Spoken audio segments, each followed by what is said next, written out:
Как из кольчужного полотна, кусков кожи и листов стали сделать латно-кольчужную перчатку. Это очень долгий и сложный процесс, требующий многих усилий. Примером для меня выступает перчатка Эредина из Ведьмак 3. Но в отличие от дизайнеров, рисовавших доспехи Дикой Охоты, я хорошо разбираюсь в практической стороне вопроса и внесу от себя некоторые изменения.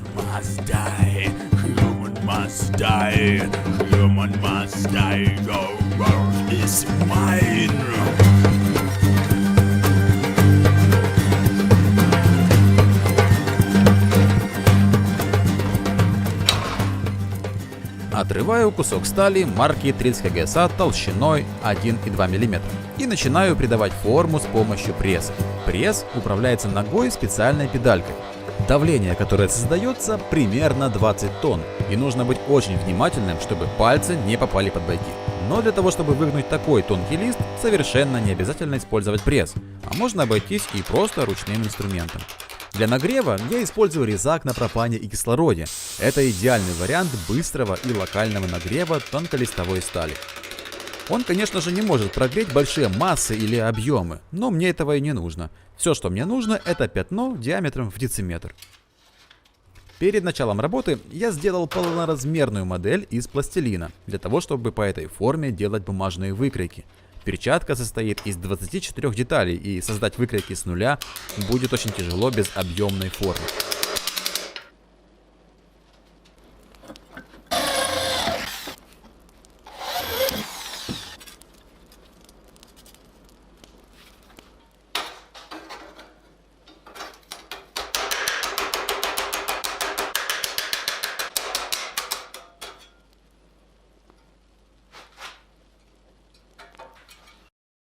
Мое творчество требует много разного инструмента, от ручных отверток со сменными насадками до болгарок с переключением скоростей.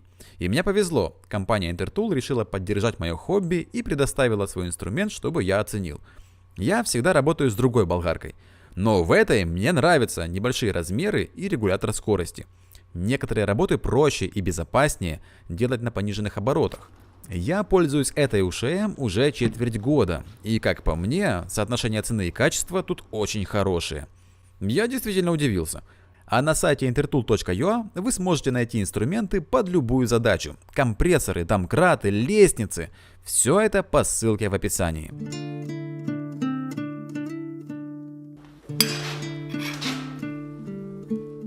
Я начинаю делать костяшки. Приспособа зажата в кузнечных тисках.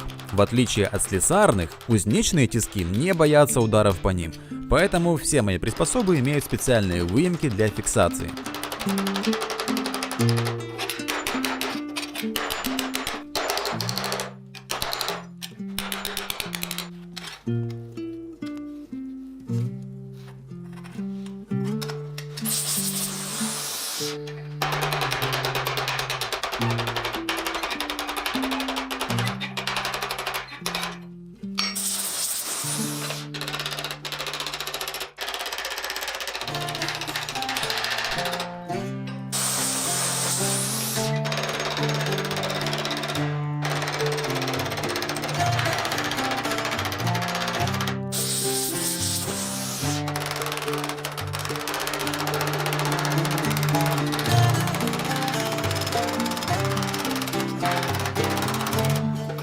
Костяшки готовы в общей форме, и теперь нужно сделать пластину, к которой приклеиваются 4 пальца. Такая деталь почти всегда присутствует на настоящих средневековых перчатках, начиная с 14 века.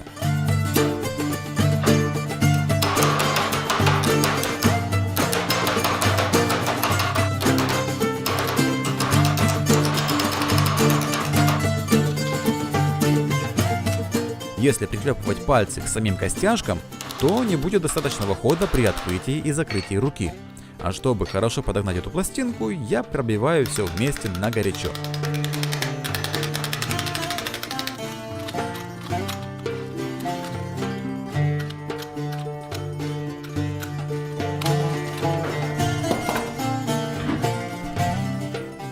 Бонус пластилиновой формы еще в том, что ее можно прямо надеть на руку и вставить оружие. Так можно сделать геометрию очень анатомичной и удобной.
Сейчас я начинаю делать костяшки уже на самих пальцах. Это та же сталь 30 ГСА толщиной 1,2 мм. Длинная пластина дает мне преимущество в плане удерживания детали. Сама костяшка будет очень маленькой, и работать с ней будет трудно. Но с помощью вот такого маленького лайфхака я серьезно облегчил себе жизнь.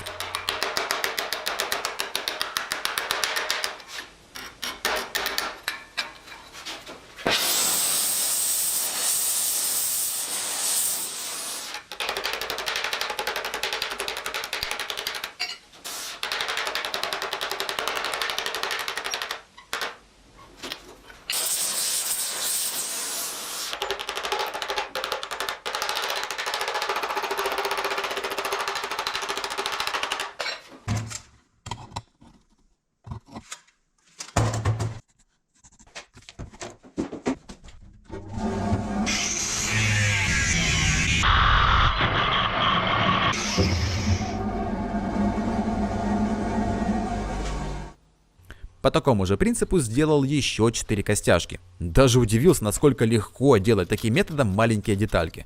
Обычно я сразу вырезал маленькую пластинку и работал уже с ней. И это еще тот, откровенно говоря, гемор.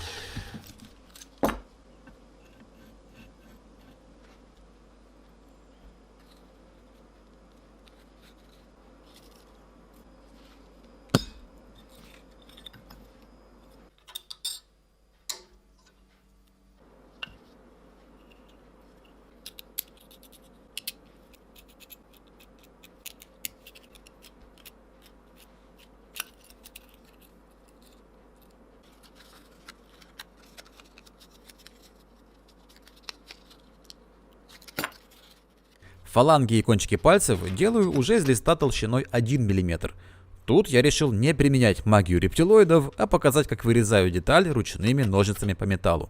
А то вроде показываю, как сделать перчатку, а на экране какое-то колдунство и магия монтажа.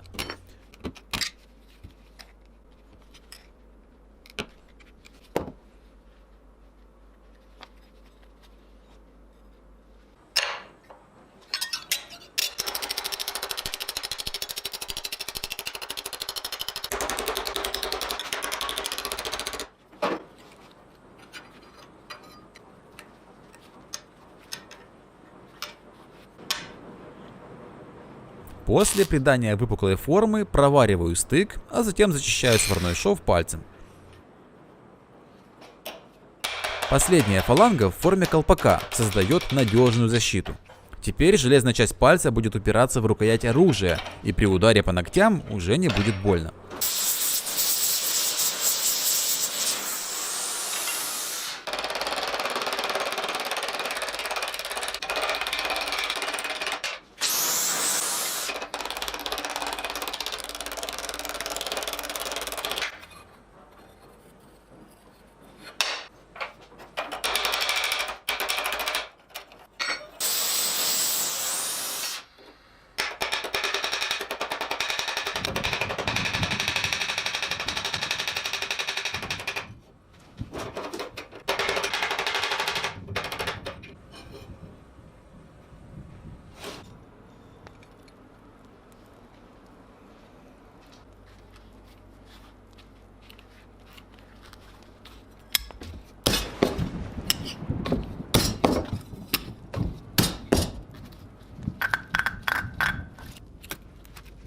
Получился вот такой палец. Все хорошо двигается, а кончик пальца надежно защищен. Но если ударить по костяшке, то будет больно, ведь сила удара сдавливает палец между доспехом и оружием. Поэтому я делаю новые детали на фалангах, которые будут держать палец в круговой защите.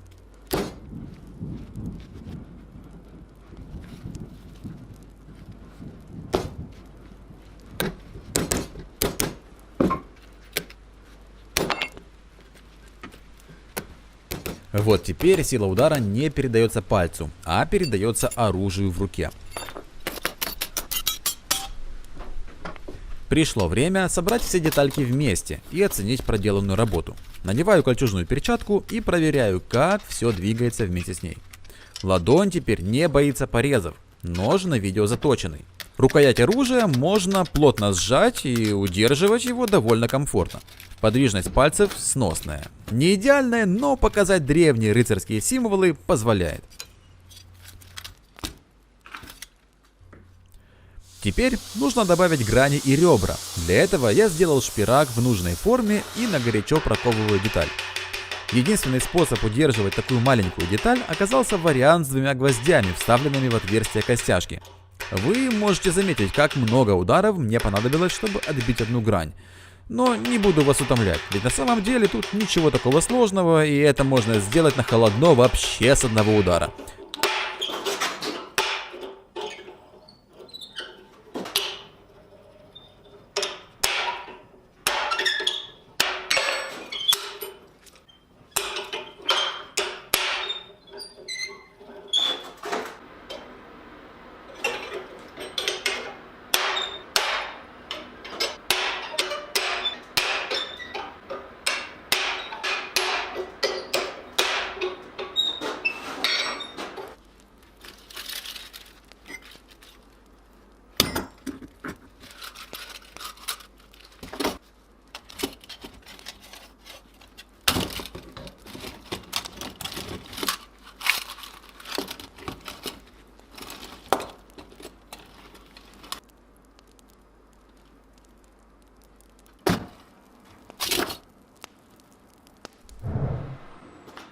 Сейчас я формирую выпуклые ребра, как на максимилиановских доспехах 16 века.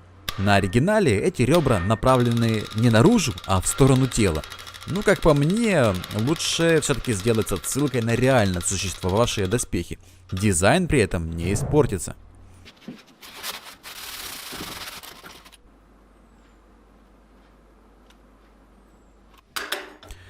Вот пришлось сделать еще одну приспособу для отбивания кружков. Внизу у меня шарообразная выпуклая форма, а сверху углубление.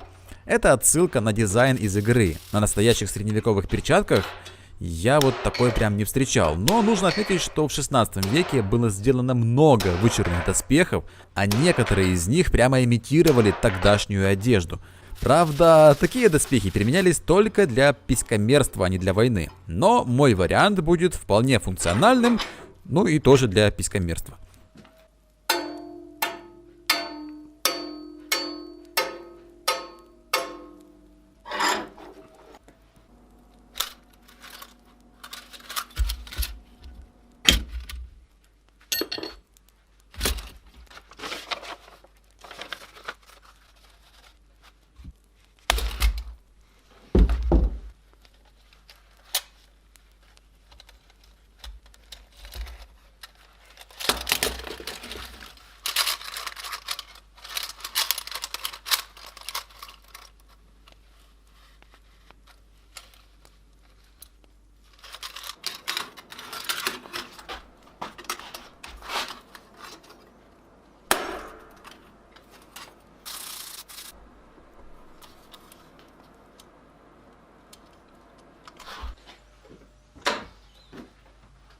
Теперь я делаю закалку. Для этого нагреваю перчатку до 870 градусов и закаливаю на воду. Хорошо, что не на масло, а то не смог бы делать вот такие чудесные подводные кадры.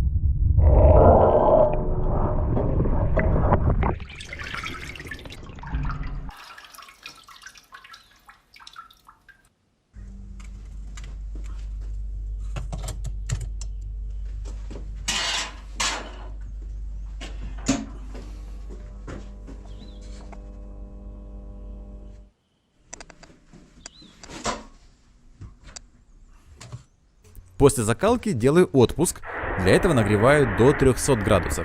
Выдерживаю при этой температуре примерно полчаса и снова опускаю в воду. Кстати, каждый ваш лайк подпитывает рептилоидную магию, которую я использую для крафта доспехов. И когда мана заканчивается, долго не выходят видео.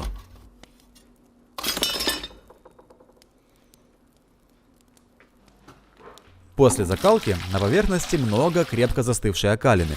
Пробую химический способ ее удаления.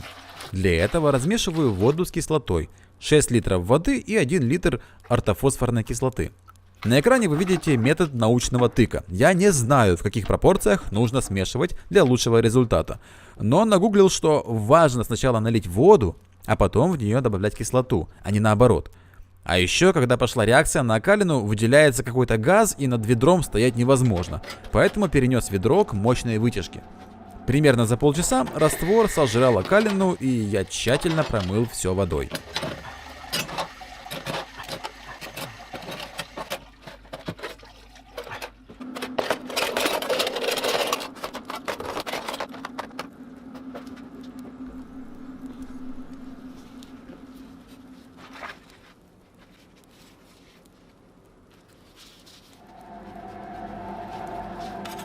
Поверхность заполирую на войлоке. Я решил, что шлифовать и вышлифовывать там все я не буду, так как теряется аутентичная пакованность поверхности.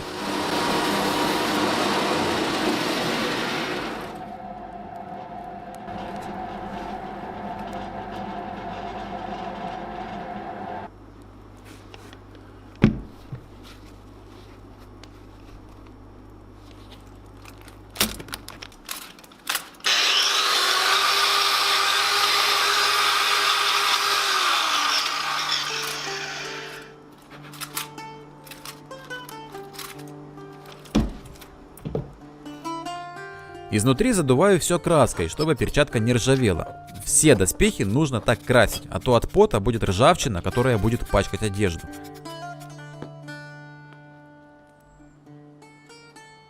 Вот и пришло время финальной сборки. Использую заклепки диаметром 4 мм с плоской шляпкой. Круглую часть формирую снаружи. Так же делали и в средневековье. И хоть сегодня можно купить заклепки с идеальной полусферической шляпкой, я редко их использую. Ведь тогда нужно будет расклепывать изнутри доспеха, а это не всегда удобно и не всегда возможно. Да и заклепка получается такой же неровной, как и те, что сохранились в музеях. Если присмотреться, музейные доспехи все немного кривоватые, и есть множество следов от ручной работы.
Перчатка готова.